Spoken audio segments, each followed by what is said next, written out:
Rayhan អសូរគឺទាំងអស់មួយដែលល្បីមែនតើនៅស្រុកក្រៅអានេះចេញក្នុងឆ្នាំ2026ដើមឆ្នាំនេះអីទេហើយនេះគឺជា inspired by Dior Homme Cologne ស្ដេញមកដែរធំខ្លួនវាពីមុនសោះមូលហេតុដែលនេះល្បីគឺដោយសារតែគេថាអូយ Rayhan គេយក influencer ទៅលេងនៅ Maldives អញ្ចឹងទៅក៏ដូច seasonal ឲ្យនិយាយថាទាំងអស់នេះគឺល្អអញ្ចឹងព្រោះថា influencer ពីអញ្ចឹងគេថាទាំងអស់នេះគឺជា one of the best inspiration of Dior Homme Cologne មកនិយាយទៅហើយ influencer នៅស្រុកក្រៅនោះទៀតគេ glaze Dior Homme Cologne នឹងខ្លាំងមែនទែនថាជាទាំងអស់មួយដែលមានក្លិនលយក្លិនក្រូចលយថ្លៃថ្នូរក្លិនថ្លៃហ្មងចឹងថ្ងៃនេះយើងនឹងមកតេស្ត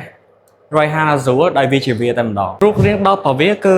ស្តៀង Rayhan ចាស់ៗទេគ្រាន់តែគេធ្វើឲ្យអា plastic ខាងក្រៅនឹងពណ៌សអញ្ចឹងទៅគេឆក់ខាងក្នុងពណ៌ខៀវលយគាត់មកដែរអូ pressurize តែអ្នកទាំងអស់គ្នាលយមែនតើអូចេញមកដំបូងចេញក្លិនក្រូចខ្លាំងមែនតើហើយក្រូចហ្នឹងអត់សូវជា smooth ទេអ្នកទាំងអស់គ្នាវាមានអារម្មណ៍ថាឈ្ងុយអកលបន្តិចក៏ប៉ុន្តែមកប្រហែល5 second ទៅគឺវាបាត់តែម្ដងវាចេញជាក្លិនបែបក្រូចមានក្លិនក្រូចឆ្មាក្លិនរៀងក្រូចដូច bergamot អីចឹងណាមានក្លិនរៀងផ្អែមតិចៗនៅចំកតុយផងដែរតើយើងមកមើល note breakdown របស់វាតែមានអីខ្លះ top note lemon bergamot middle note grapefruit blossom អូដែលខ្ញុំមិនដែលឃើញ grapefruit blossom ពីមុនទេឃើញតែ orange blossom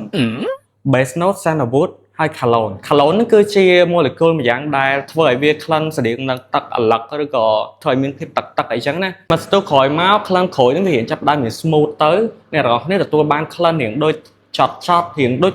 និយាយទៅដូចហត់រុក្ខជាតិបៃតងអីក្នុងហ្នឹងដូចមានអារម្មណ៍ថាយើងដើរនៅក្រោមដើមផ្លែក្រូចអីចឹងណាអញ្ចឹងវាមានក្លិនដូចស្លឹកក្រូចមានជាតិទឹកស្រស់ស្រាយរៀងដូចល្វីងតិចហើយក៏មានផ្អែមចំកតុយផងដែរ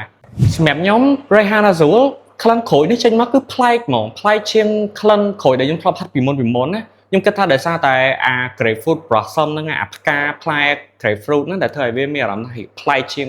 គេជាងឯងបន្តិចអីចឹងទៅអានេះគឺជាក្លិនក្រូចមួយដែលរៀងស្រស់ស្រាយធ្វើឲ្យយើងមានអារម្មណ៍ថា clean ស្រស់ស្រាយស្អាតបាតដូចកៅអៅទៅតែបោកហើយអញ្ចឹងស័ក្តិសមសម្រាប់ការប្រើប្រាស់ក្នុងរដូវក្តៅហើយនិងការប្រើប្រាស់ប្រចាំថ្ងៃទៅធ្វើការទៅរៀនអីចឹងទៅហើយវាអត់មានអីដែលធ្វើឲ្យខ្ញុំមានអារម្មណ៍ថាវ៉ាវប្លែកលយដូចដែល influencer នៅក្រៅគេនិយាយហើយគេ glaze Dior Homme Cologne ហ្នឹងវាគ្រាន់តែជាក្លិនក្រូចមួយដែលល្អ Yeah that's it ចុង first impression rating ខ្ញុំឲ្យនេះបាន7 លើ 10វាជាក្លិនក្រូចល្អតែវាដូចអត់មានអីប្លែកទេនិយាយចឹង Yeah Rayhan Azur អ្នកទាំងអស់គ្នា